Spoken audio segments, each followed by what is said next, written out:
Okay, next question.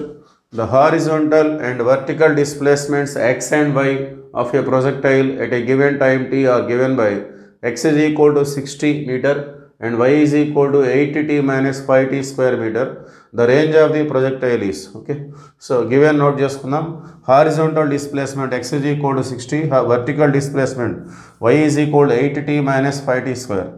So వీటి formulas మనం చూసినట్లయితే horizontal displacement x is equal to u cos theta into t, vertical displacement u into sin theta into t minus half gt square. Okay, so ఇది horizontal, ఇది vertical.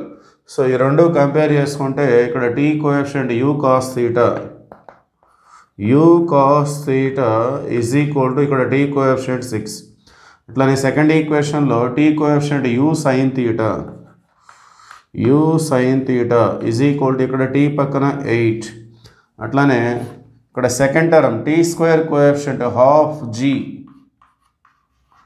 ఇక్కడ t square coefficient 5. therefore g is equal to 2 5 is 10 meter per second square.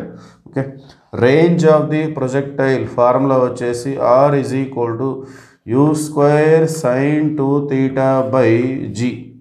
So దీన్ని మనం ఈ విధంగా modification చేసుకోవచ్చు. u square sin 2 theta means 2 sin theta into cos theta by g.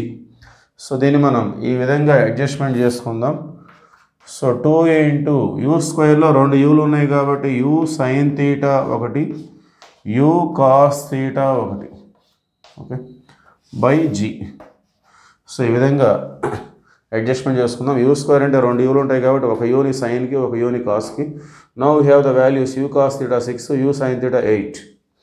So ఆ values మనం substitute చేసుకుందాం. U sin theta అంటే 8, you cos theta అంటే 6, జీ అంటే 10. Okay, so 2 1 2 5 8 6 48 by 5. సో 5తో డివైడ్ చేసినట్లయితే 5 7 5 8 5 9 45, 5 9 45 పోతే 3 క్యారీ ఉంటుంది, 3 become 35 6. So 9.6 meter, that is the range of the projectile. Therefore option 1 is the right answer.